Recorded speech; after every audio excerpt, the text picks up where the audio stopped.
Este vídeo é patrocinado pela Brilliant. Tenho certeza de que quase todos aqui sabem, a trigonometria regular está relacionada ao círculo unitário, com a equação 102 mais id2 igual a 1.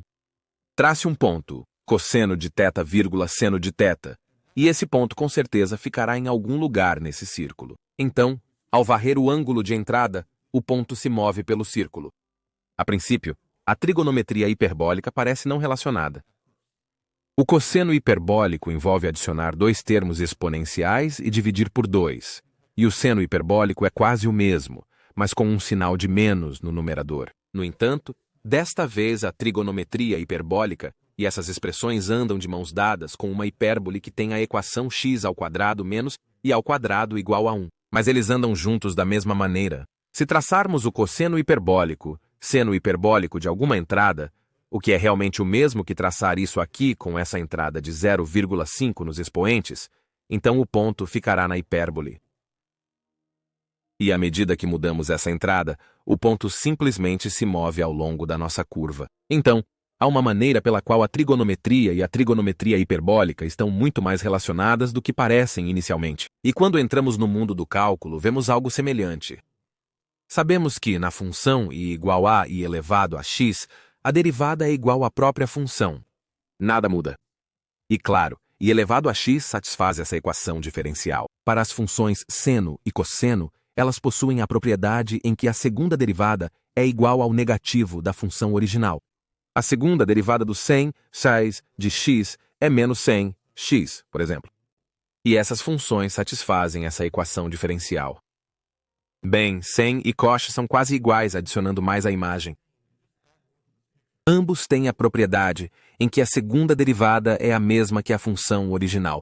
E essas funções hiperbólicas satisfazem essa equação diferencial. Agora, provavelmente a equação mais famosa nesta forma é a que descreve uma massa em uma mola sem atrito.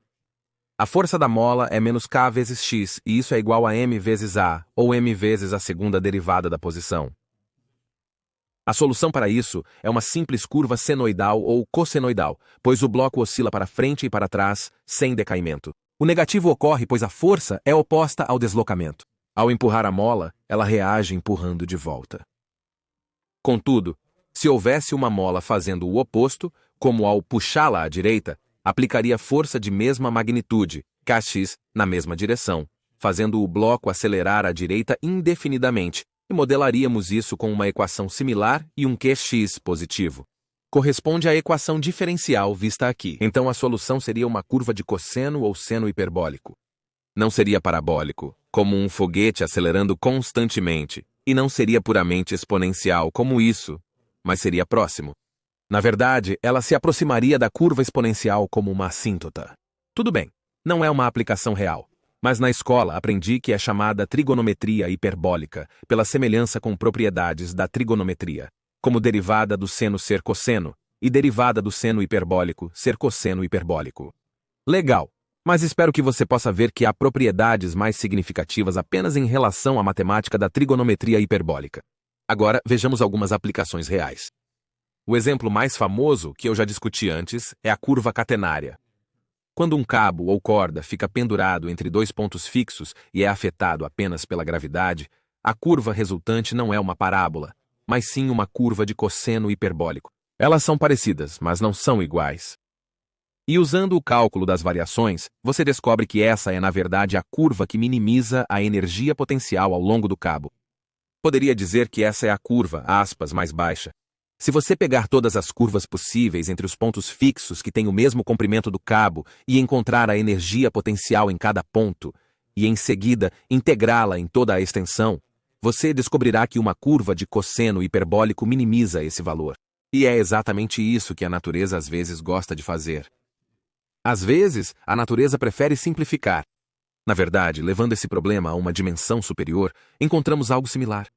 Se você pegar uma curva catenária, cosseno hiperbólico e rotacioná-la em torno do eixo x para criar uma superfície, obtemos algo chamado catenoide. Esta é a forma que você obtém se pegar dois anéis, mergulhá-los em filme de sabão e separá-los lentamente.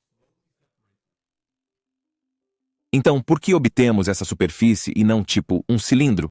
Pois às vezes a natureza prefere simplificar. E o catenoide faz exatamente isso.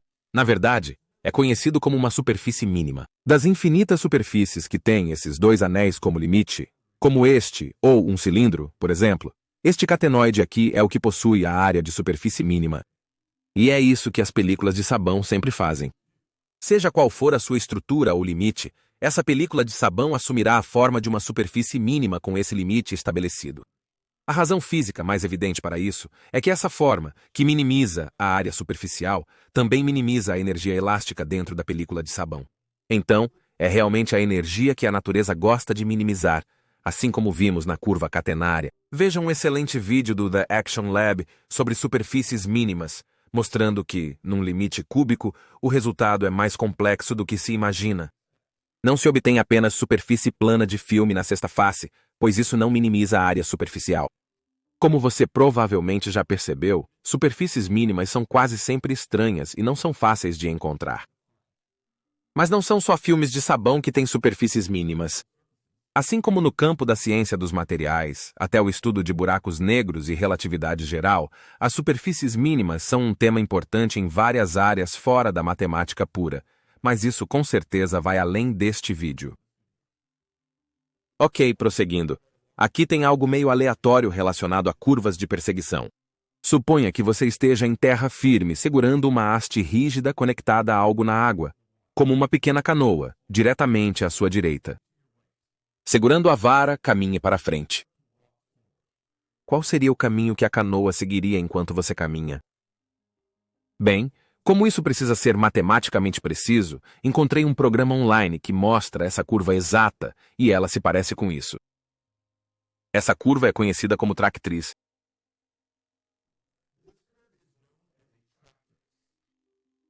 A Wikipédia tem uma animação mostrando isso sendo gerado quando você está empurrando e puxando o objeto, mas acabamos de ver que era apenas metade da curva.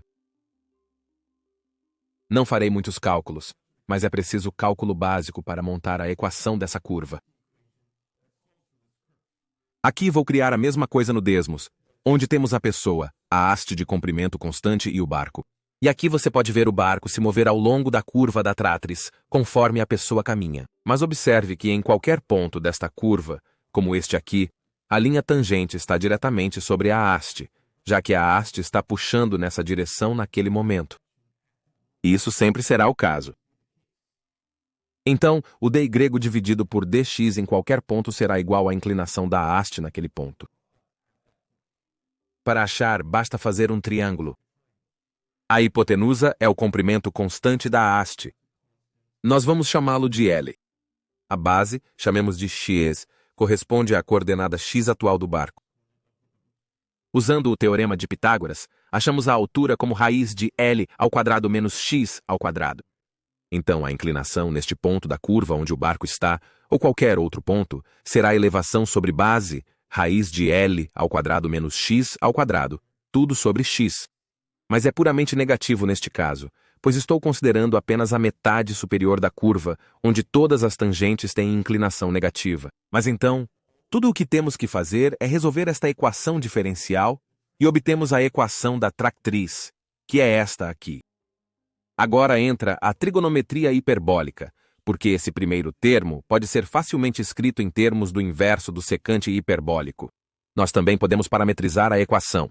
E, se fizermos isso, tanto a coordenada x quanto a y, como função do tempo, envolvem trigonometria hiperbólica regular. Mas aqui está provavelmente a minha parte favorita disso. Perceba que, se você traçar a reta normal a essa curva em alguns pontos, elas não se cruzam todas no mesmo local, mas se agrupam aqui em cima, e conforme você adiciona mais, vemos que esse tipo de envoltória é criado.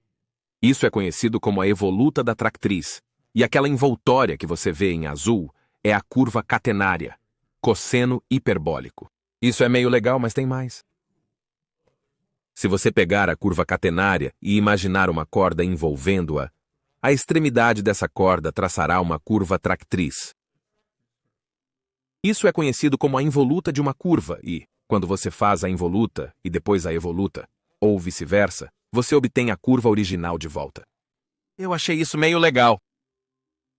Ok, prosseguindo, como muitos sabem, o mapa mundi que conhecemos está bastante incorreto. Não mostra o tamanho adequado dos países e a distorção piora à medida que se afasta do Equador. Por exemplo, a Groenlândia parece ter o tamanho da África, quando na realidade não está nem perto disso. Mais de uma dúzia de Groenlândias cabem na África. Isso não é culpa dos cartógrafos, mas sim da matemática, pois é matematicamente impossível mapear algo esférico como a Terra em uma superfície plana sem distorção. Você tem que sacrificar algo como tamanho ou ângulos. É como tentar embrulhar uma esfera com um pedaço de papel sem amassar esse papel. Sempre que você passa de plano para esférico, ou vice-versa, haverá distorção.